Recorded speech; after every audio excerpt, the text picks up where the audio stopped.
Hello, and welcome to episode 33 of Trails in the Pod. I'm Colin. That's Kevin. Can't wait to talk about the prologue of Trails the Third, what we thought playing it, and how Colin played it live before an audience of all of you.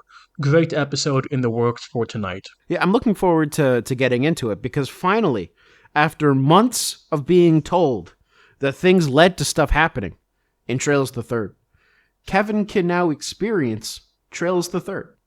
And Colin, this bar has been set so very, very high. I'm expecting predictions to unfurl to make Nostradamus feel inadequate. Well, I don't know if we're going to go that far, but I do want to just, shout out to everybody who joined our stream a few days ago. We're recording this a couple of days after we stream that, which is a couple of weeks before this goes live. We kind of want to work ahead a little bit, but my God, I had a lot of fun with that. We had about 10 people at a time joining and viewing us. Most people stayed the whole 2 hours that it took, or 2.5 hours that it took to do the prologue. And it was a lot of fun making jokes, talking about Trails lore, talking about Germany, because one of our viewers is from Germany. Kevin's been to Germany. I have some German myself. So yeah, it was a ton of fun. I'm going to, probably by the time this comes out, I will have already streamed chapter 1. But if you want to join us, I post on Twitter when I'm going live. You can follow me on Twitch. In fact, that would help the account. I use my real name for that, Colin Behrens, because at some point I want to expand to do other kinds of game streamings as well. But you should come and join. It's a lot of fun. It was a lot of fun to just be a passive observer, interacting with everyone, seeing Colin play, mocking him for dying. It was a I great did time. die. Like the second fight, because I was so focused on the chat, I forgot that I had to heal. It was fun. We'll be doing a lot more of it. We'll be doing some really special Star Doors live, both of us, and it'll be a great way to experience Trails the Third, the first time, the second, pop in, pop out, one episode here and there. Come join us. It'll be great. So at the moment, if you can't make the stream, which I'm normally going to be doing around 7 p.m. Eastern time, but we have people in different countries, people work different hours. If you cannot actually catch the stream live, for the first 14 days, the VODs will be available on Twitch. I'm also going to be setting up a YouTube channel that I'm going to call something like Trails in the Pod Archive. And I'm recording the streams as I do them, and so I'll upload them to YouTube. That way, they're all there. YouTube's not going to delete them. You know what's not going to be deleted, Colin? What? What, Kevin? Kevin Graham's service to the Church of Idios. One might say that his service to the Church of Idios, to her great mother herself, is deletion. Oh, he kills, he removes problem. He is a troubleshooter in the most literal sense. A troubleshooter.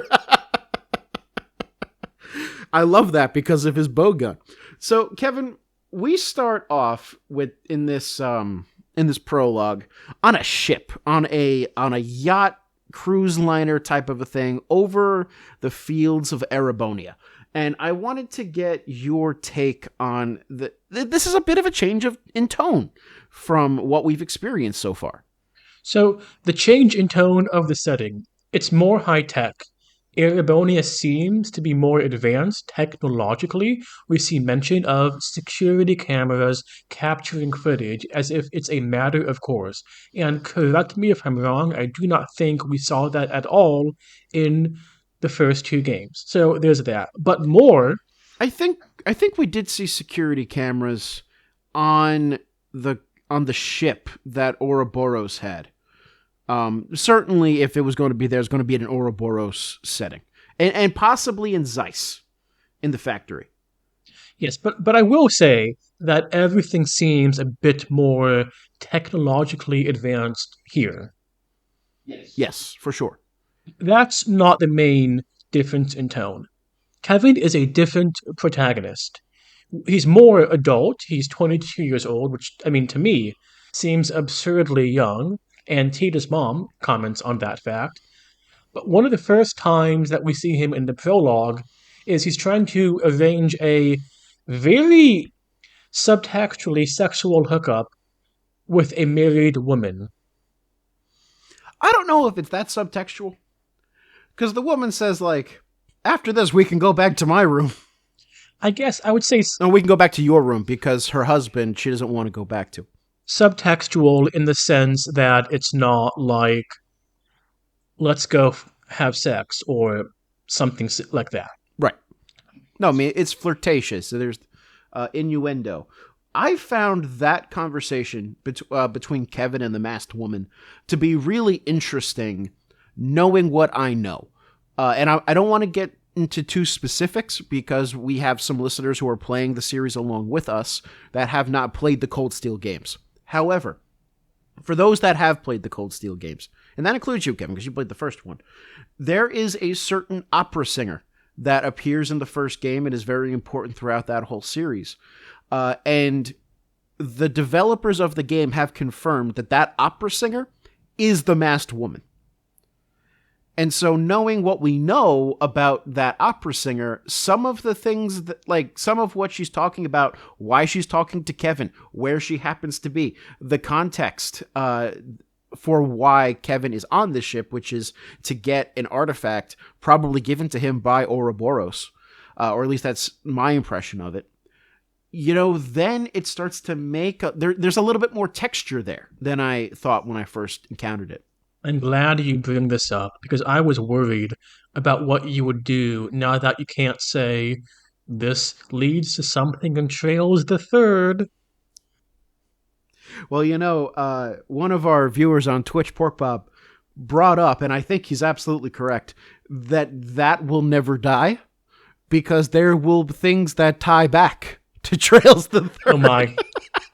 Oh my. So let's talk about the gameplay for the first part of the prologue called Sure. the Prologue from the beginning until we see the anime-esque intro video once Kevin captures Conrad. Okay. So what do you have to say about the gameplay? Because there's not much of it. No, there's not, which I found very interesting. Just in general, there's not that much gameplay in this prologue, which is a big No, departure from the first two games. that's true. I mean, with the first two games, we're basically given a mini chapter. You're going around, you do different quests. There's a couple of mini dungeons you have to do. Whereas with this, there's a couple of fights you have to do, but it's a visual novel, basically. There's a sort of boss fight that is only given the name because it's at the end a more powerful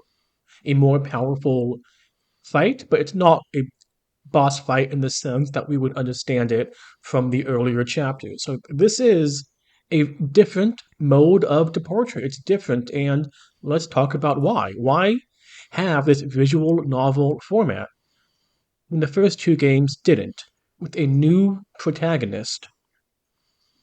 Mm-hmm. My opinion on this is perhaps disappointing, but as you'll find out in the next chapter, how this game's structure differs a lot from the previous games. It essentially becomes a dungeon crawler, which means that they kind of have to railroad us in the beginning because in the prologue we're in the normal world that we've all experienced. So naturally, as players who have played the previous two games, which you should if you're playing a game called The Third, we're going to want to go around Grand Cell where we're at and see all of the people that we've wanted to talk to. We want to grab a newspaper. We want to hang out with Njal, with Dorothy, check out the museum now that Weissman's dead, maybe see the arena, see the Bracer Guild, all of this. The amount of stuff that they would have to program, like just certain dialogues that they would have to write in order to get this game out the door. It's not impossible. Clearly, it's not impossible, but it would be that much more, and it's not the point of this game. So I think they railroaded us in the prologue just to keep things manageable. And there's also that we know a lot more about this world now than we did at the start of the first game and even Yeah. the second game.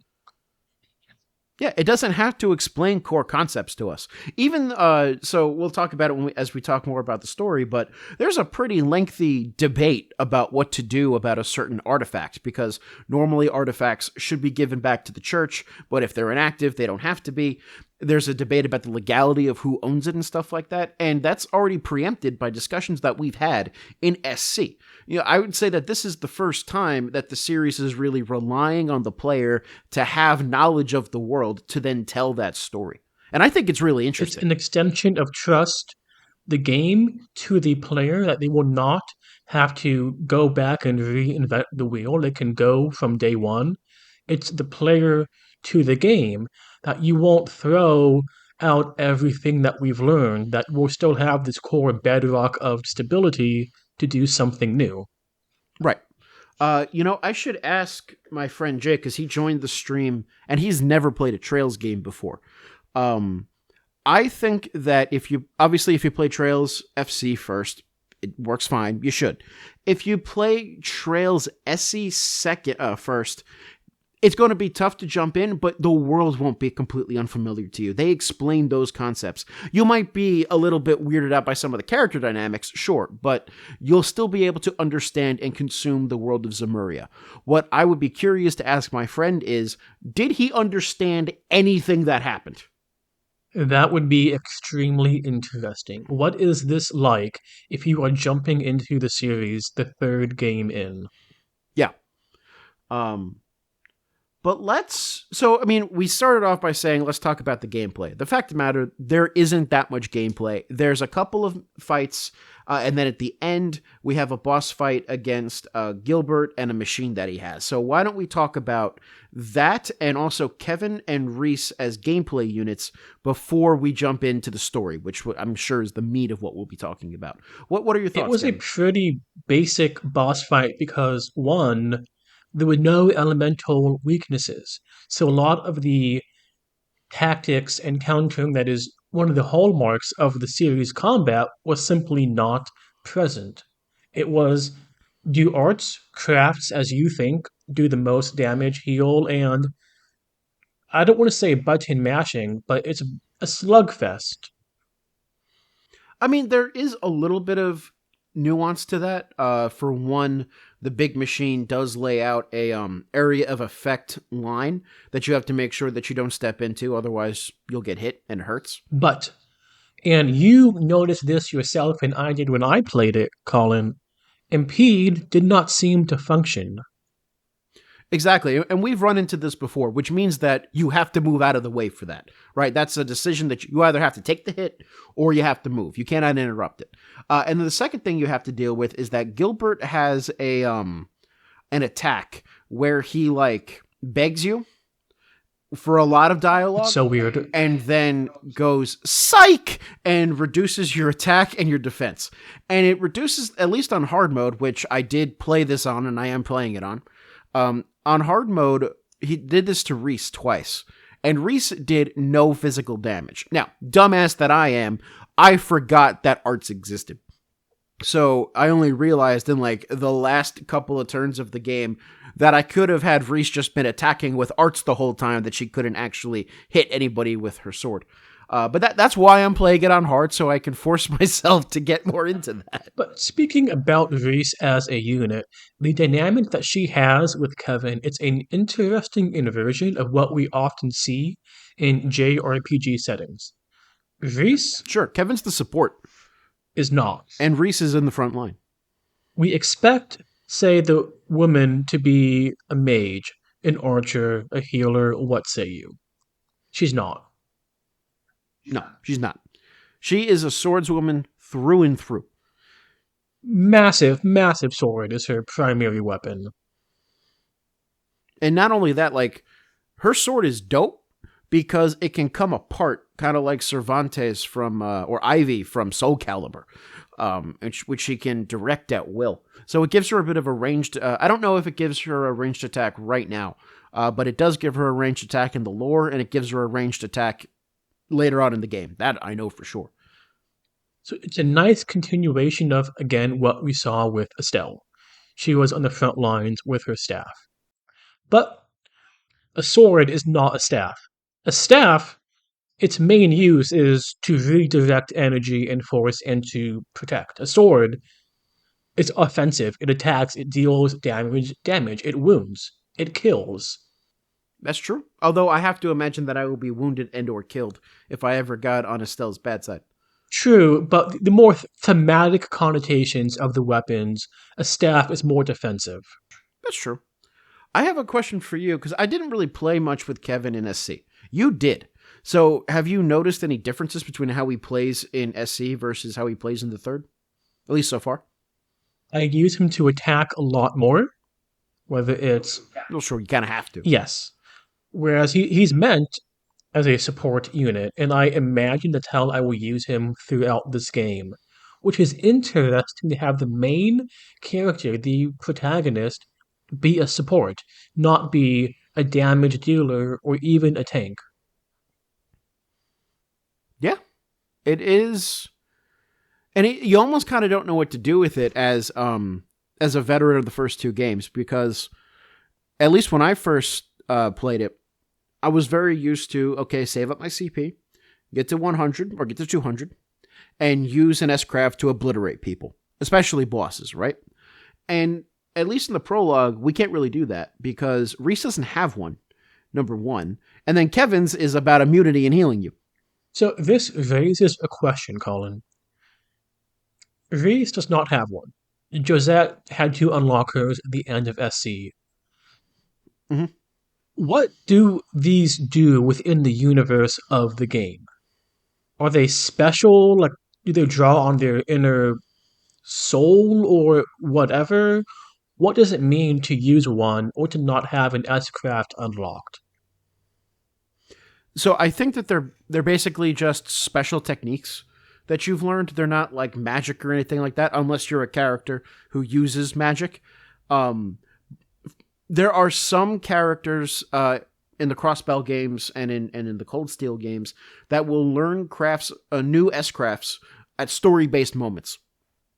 For example, I guess I shouldn't get too specific because it's in Crossbell, but one of the main characters that you play with in the SSS, he has a whole backstory that is revealed in one of the games. And once you uncover that backstory and it becomes plot relevant, he learns a new S-craft that is more powerful. And has a sweet animation too.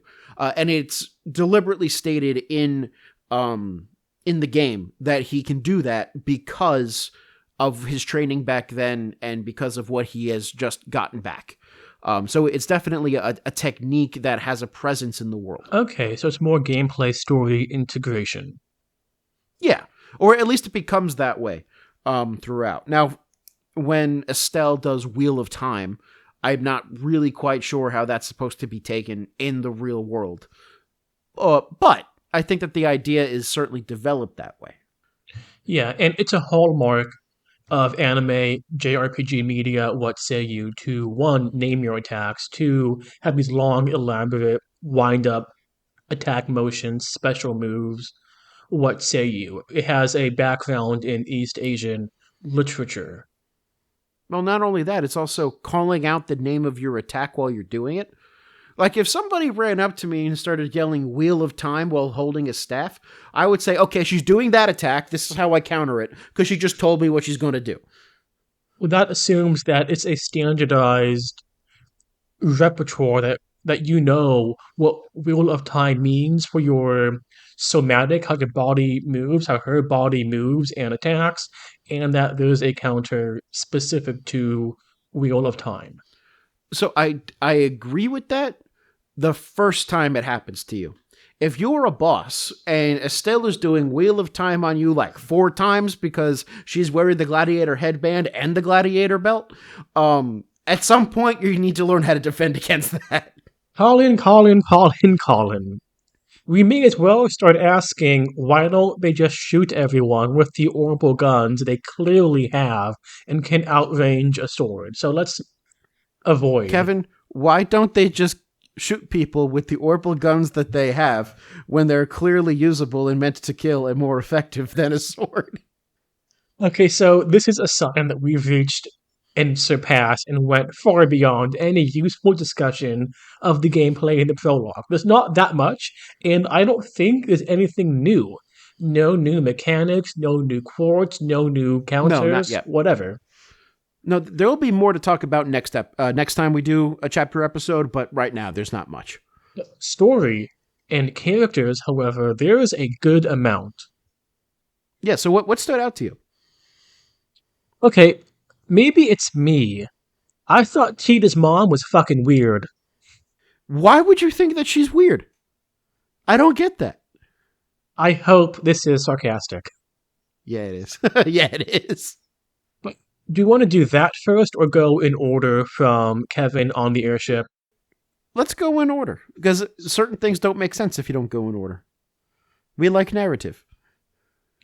So we begin on the airship.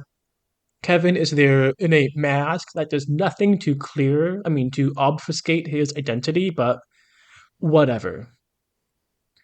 There's an interesting part, and he has to find a MacGuffin artifact from the arms dealer who owns the air yacht, the Lusitania, which, according to real life ships of that name, nothing bad will ever happen to it. Not at all. But right away, it's espionage. It's fighting this shadow war against the society. It's one move in a long running game between the church and Ouroboros. Yes. And it kind of develops the idea that Ouroboros and the church are conflicting secret societies. Because it's not like Kevin is standing here saying, I am part of the Grolsritter. He even discusses how they're supposed to be secret, just as Ouroboros is. I like it. Estelle and Joshua kind of stumble backwards into the conflict with the society, but Kevin's been at this for some time. The group he's a part of has been at this for even longer. Yeah, for sure. It also means he knows what to expect. He knows what Ouroboros is capable of, and he has training and skills that are suited for that. Now, I have a question that may be a tiny complaint. Wait, hold up. You mean Kevin is going to complain about something? And nitpick. Is his take going to be hot? Colin, this take is as hot as the pick is knit. What does that mean? It's a nitpick. Oh, okay. So the prologue on the airship, get the MacGuffin, I don't want to say it's formulaic, but as of right now, it seems to have like basically no specific function or relationship to getting trapped wherever to Grand Cell. You could plug in something different. Conrad specifically does not seem to have direct relevance. The artifact, it's there to be stolen, to be fought over, to be used to transport them. It seems, But this artifact is also the one that's trapping them. yeah, and I get that, but what I'm saying is you could get to the end state of the prologue through any number of ways, and it feels like it would be basically the same. Whereas the prologues for the other two games felt more coherent and you needed the specifics and details for the main body. Mm-hmm. I hear what you're saying, and I do think that what you're saying has merit. Although I do think that maybe more things will make sense as you get more context. So, for example, at the very beginning, when Kevin's in this like ballroom area, there's this weirdo spirit type of person who appears twice. Did you notice that? No. And I talked to most everyone in the ballroom. That person isn't around to talk to. She appears very briefly, I believe, when you're talking to the masked woman, and she appears after you leave the ballroom. I called it out on Twitch. And she says something like, things are going to get interesting. Oh, that I with the weird hair. Yes, that I Yeah. recall. Yeah, so keep that person in mind. And maybe as more things unravel, this will help bridge that gap. It'll pay off in Hajimari. Yeah, exactly. Oh, this leads to something in Reverie and Kuro. Honestly, it kind of does. At least to Reverie. I'm not going to touch that with the 10-foot pole. So, question I have. Kevin arrests Colin through his authority as a Gral's Ritter, as a knight of the church. Couple Mhm. things. One, blew his cover, but whatever. Two, so the church is both a sovereign power and a mainstay in the lives of people in all the nations, like the Catholic Church before the fall of the papal states.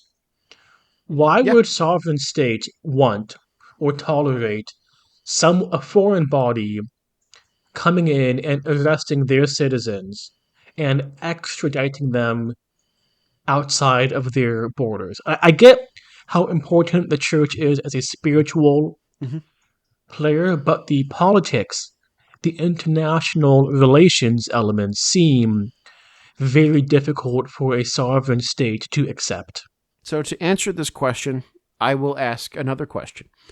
Why do the French and the Spanish and the English and the Germans allow the Inquisition to do exactly the same thing? They didn't really. I mean, the whole meme is of the Spanish Inquisition. Witch hunting was something the church did not do. They thought believing in witches, that was heresy. That was something that you did not do.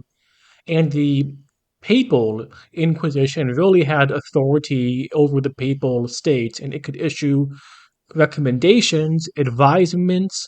They could have the index of prohibited books, but they did not send papal legates really to foreign countries to arrest so much as they worked with the institutions of Catholic France, Bavaria, Spain, and so forth. I mean, yeah, I agree. It's not like people are being shipped back to the Vatican. But you have to admit that this is an organization that comes into these different nations and says, this is against our law. This is against holy law. Therefore, your job is to cooperate with us in order to bring them to justice. And one of the reason why I'm bringing this up, and as you brought up this parallel too, but the reason why these countries did that is because their legitimacy was based off of the approval of the church. There's society from like 400 AD to 1400 AD was very Catholic in Western Europe. Let me finish. The Church of Idios fills this same role, particularly in establishing rules of international law and international norms. I brought this up on Twitch, and we'll talk more about this when we get into Crossbell. But Crossbell is a city-state. It is disputed territory, and it has home rule autonomy. And the reason why it has home rule autonomy is because the holy city of Arteria, along with the other nations that have decided to support it, are backing their claims to autonomy. And it's purely ideological. Arteria cannot hold back Calvard or Erebonia, but both of them recognize the authority of the Church of Idios enough that they respect it.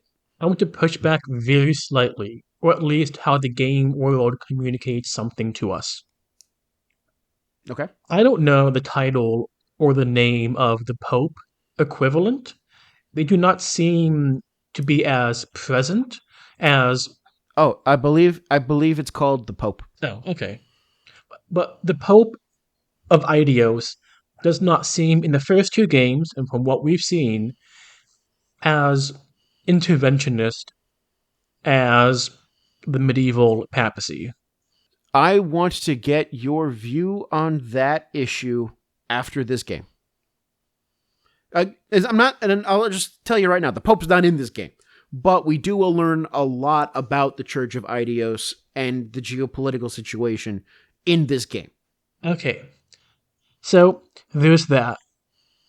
Then, anything else to discuss before the anime intro video sequence.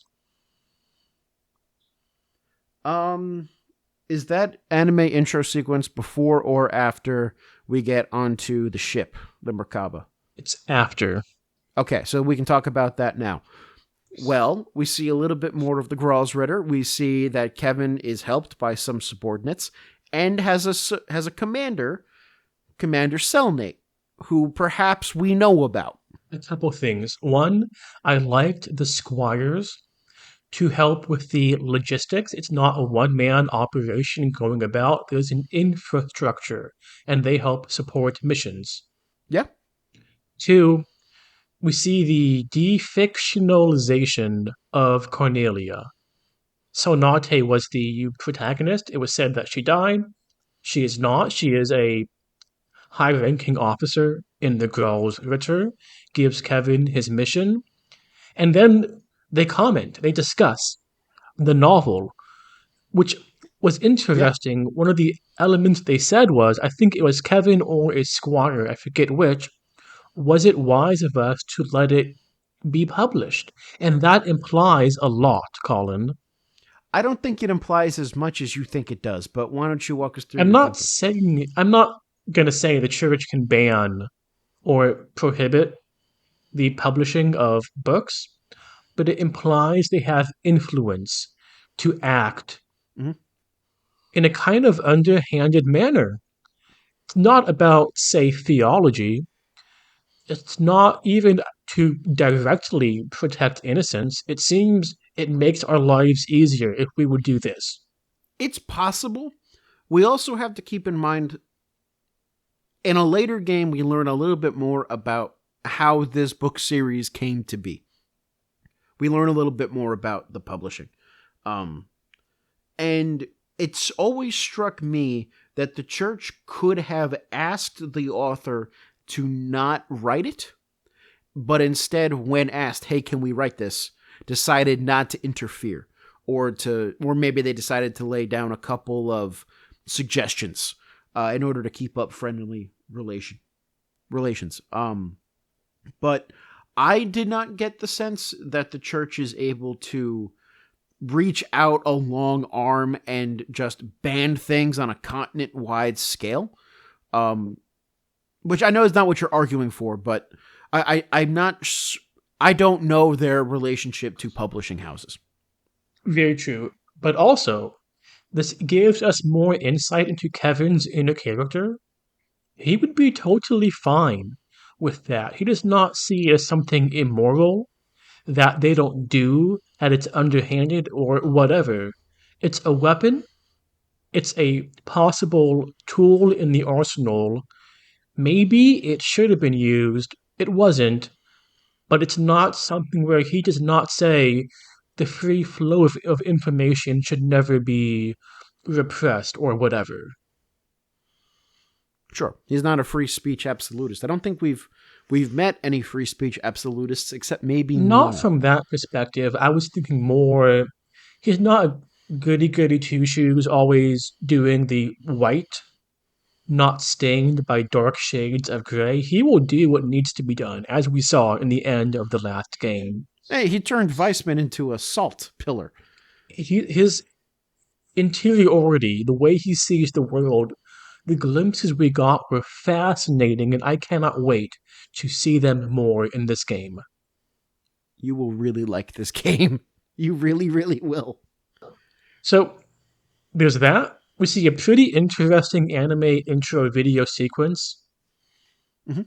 One thing that I saw, Colonel Richard is back to the audience after stills of Joshua and Estelle, and that makes me wonder, or maybe predict, will he be an important part of the game? I would have thought no way, but now, I don't know, maybe? As always, I neither confirm nor deny. We'll see how things develop. Um, I know that you have to go in like 15 minutes, so we should speed it up a little bit. Yeah. So, there's the anime intro video sequence. There's a sequence you're on an airship to Grand Cell, and I don't know how much we want to say about it. I just want to say it fucking sucked, Colin. It was not fun. I had to look up how to get out to advance the story, and I learned you have to talk to literally everyone. Yeah, like normally when we have these airship moments, you talk to the important characters, which is what I thought. I was like, okay, and I've played this before. I just forgot. And I'm running around trying to find the important characters, and then Kevin's on stream going, "You got to talk to everybody." And you know how boring that is from a streaming perspective? Cuz nobody cares what they say. You don't care what they say. So you're just running around mashing the B button to get through it while trying to talk to the chat. It was not good. There should have been a way to signal I want the story to advance. Yeah, or they should have. I don't know. It seems like an odd thing to put in. Like you put that in there if the NPCs are going to say something important. If there's really good world building in there. For example, on the Lusitania, a couple of people are talking about Chancellor Osborne, who's a very important character. You didn't have to talk to them. I didn't talk to most of them. I know that you did. But for some reason, we have to talk to everybody on the airship, including like a couple who just got divorced versus a couple that's still in love. I thought that was very interesting. The man talking to his son on the airship outer deck, he mentioned his wife is staying with her family because he spent too much time at work, not enough time at the home. I thought that was good. It was very grounding, human, and relatable, which is what you need in a fantasy setting. Sure. I mean, I enjoy the fact that those things are there. And what I guess I'm saying is that in terms of plot relevance, and lore of the world, the requirements are skewed. Indeed. And that's that about that. So then we go to the main cathedral of Grancel, where Yes. we meet Tita's mom back from her research abroad. Yes. And why don't you give us initial impressions first? One, I loved, Colin, how she was all, this guy's 22. That is absurdly young to have this important a position. Why is he here? Why is he what he is? There's no one older, more experienced? He is not a She's scarred veteran. she's also like, why I left my daughter with my father, who let her fight in a war twice. Yeah. She is understandably very pissed off that adults and older teenagers let this happen. Then, how Then, did your perceptions of this woman change?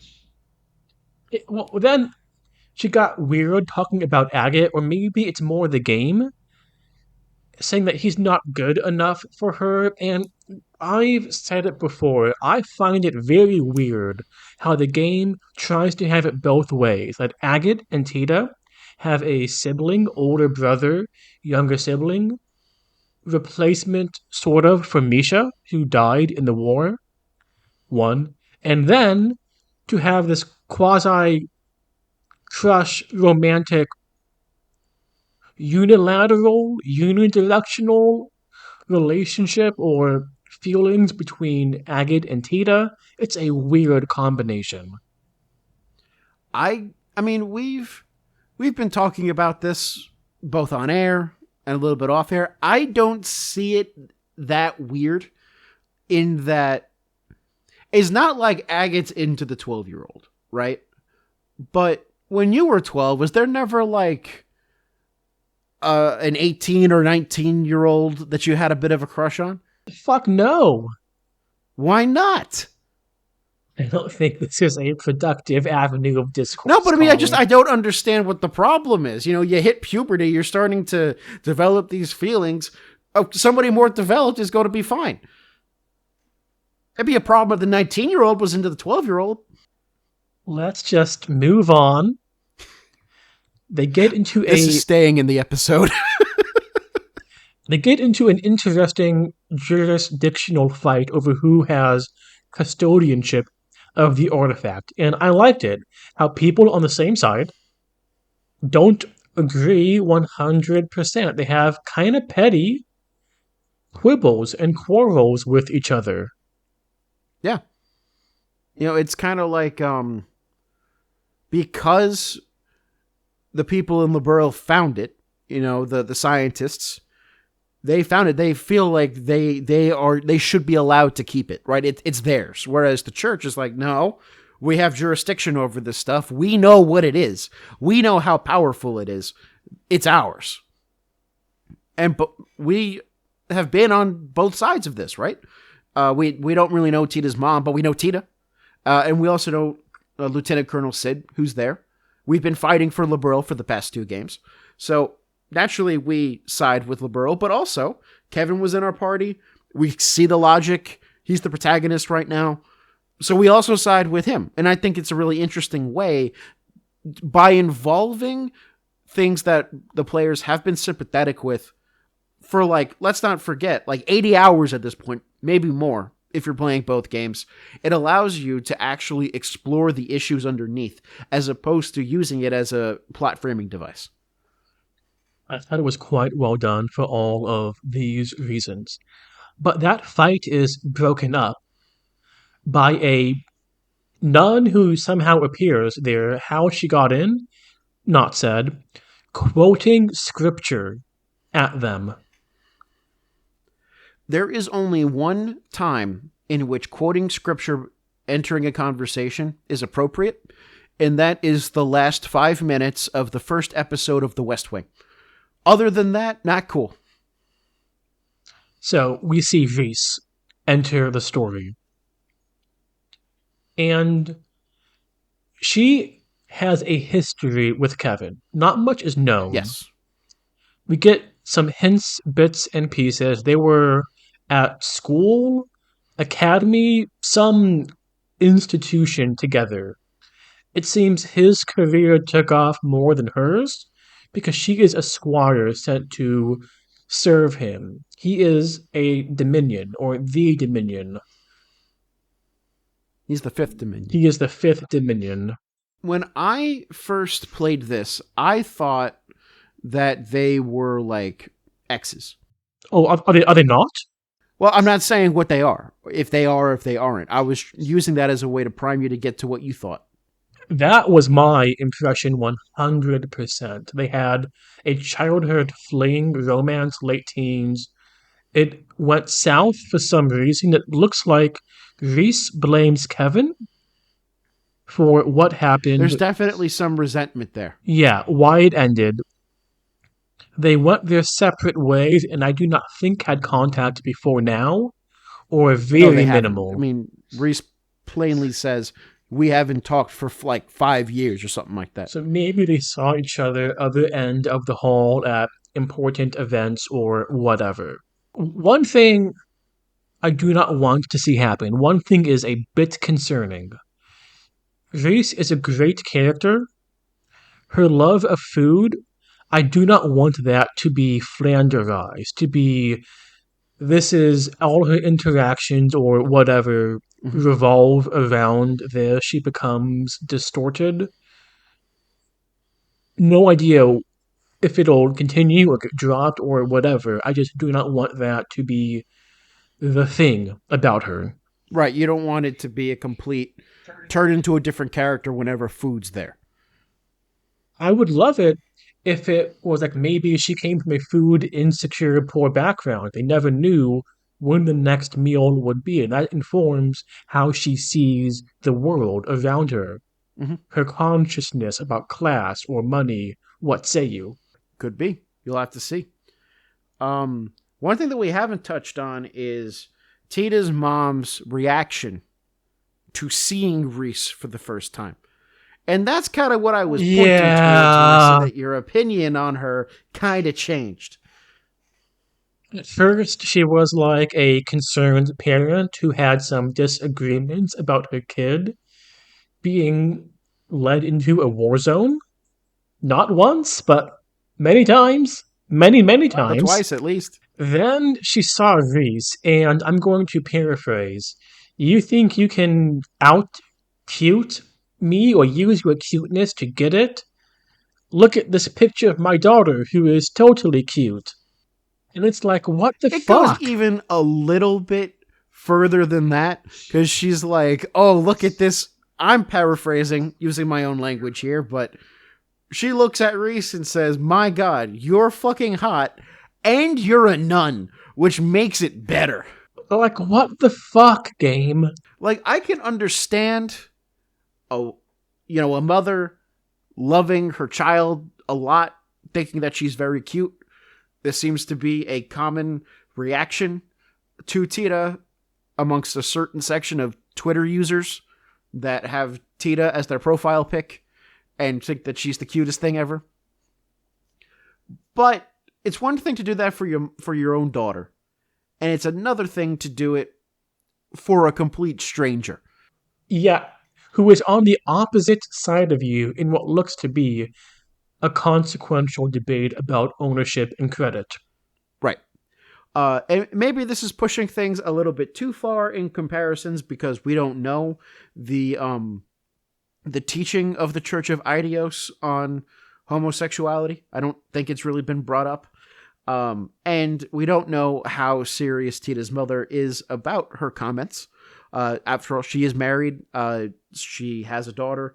She could be bisexual. It could just be a different thing. Who knows? But she sees a nun, and the first thing that she does is basically sexually harass her.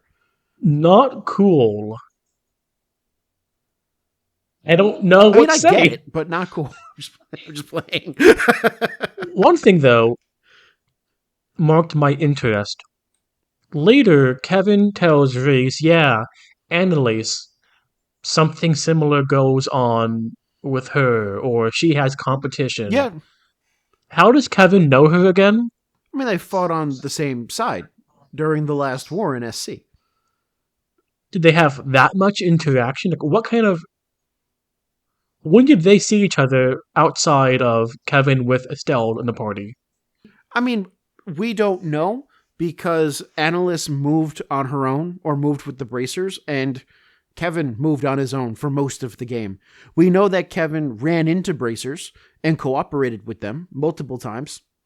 I think it's easy to assume that it isn't just us that he was cooperating with. And in fact, I would say that the fact that he shows familiarity with Annalise's trait like this is proof that he has built that relationship. So, shall we get into some predictions for the game? Yes, so because you had a lot of predictions for this game that were based off of, in my opinion, it was based off of a belief that we wouldn't be transported to a mysterious new place. And so now that we have, I want to see where you think this is going to go. So, one, party members. I imagine we'll get a number of them, same as other games. They'll Okay. come, and hopefully they won't go. I like the setting of you can mix and match according to your taste. How many party members do you think we'll get? So it could have up to four in a party. I'd say six or seven. Okay. Of those, how many will be familiar faces? I don't know. Maybe Tita, Agate. I do not see Olivier now that his cover is blown. Maybe Shira. A lot depends on how do they did they travel in just space to get to where they are now? A different dimension like the towers spooky stuff at the end of the previous game? If it's that, how would they gain entry, cross the border, whatever? So I'm not sure.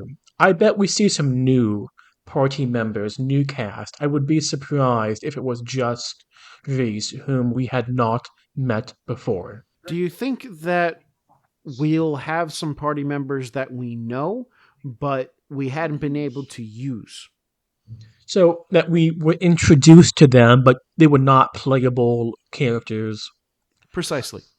Did that happen in the second game? I Yeah. do not believe so. And in SC, we got to play with Mueller and Julia.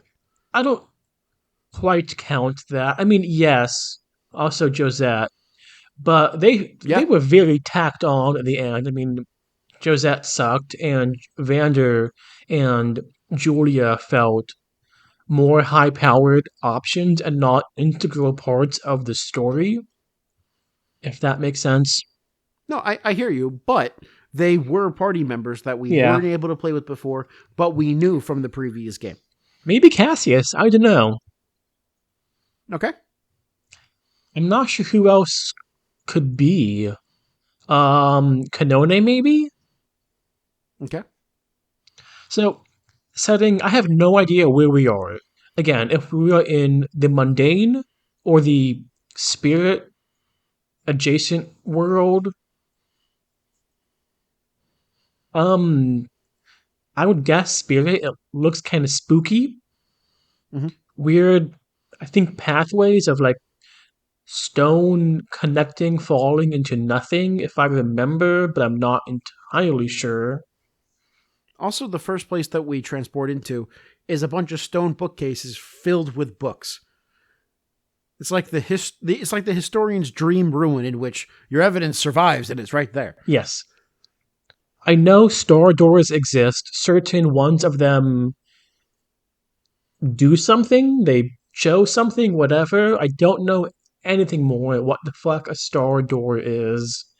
Right. I mean, that hasn't been discussed by the game yet, but it's come up enough in our conversations that you know there are certain star doors that I want us to stream together. I think 15, 16. Well, there's only 15 in the game, so Oh. 16 is But is not, the yeah. last one then store door 15? I think is the one people have said. 15, I want your ass on camera. I want to see you react to that one. So, but now themes.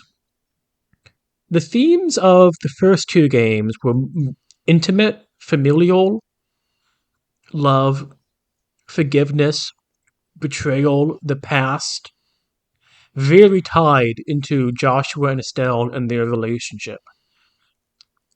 What is this game's driving message? Its thematic resonance? I don't know. Maybe answers? What does the truth do? Something of that nature? Mhm. What motivates Kevin Graham to do what he does? I think is the question to ask. Just because you brought up the Joshua and Estelle stuff, I mean, the last two games basically use the relationship between the protagonists to explore their themes. And now we have a new pairing. We have Kevin and Ries. It does not seem quite that. I would be surprised if the game did not innovate and was like, the relationship will be a microcosm, or at the very least, it's not nearly the same kind of relationship. Sure. But a lot about Kevin's past is mysterious. I mean, he knows it.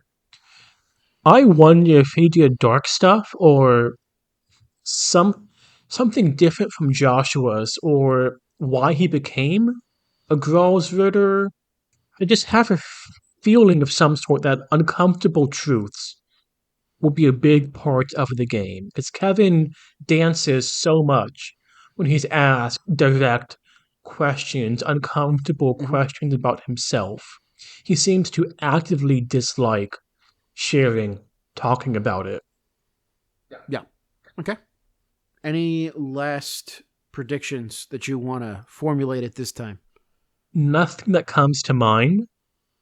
We'll re look at them, add new ones, subtract as the game goes on, and I just want to end by saying, cannot wait to get back to the series. This new setting, new main character. It was good to take a break. It's better to be back. Yeah, I'm very glad that we took the break because now I'm looking forward to getting back into it. I'm Kevin. That's Colin. See you next time. Thanks everyone for listening. Bye bye.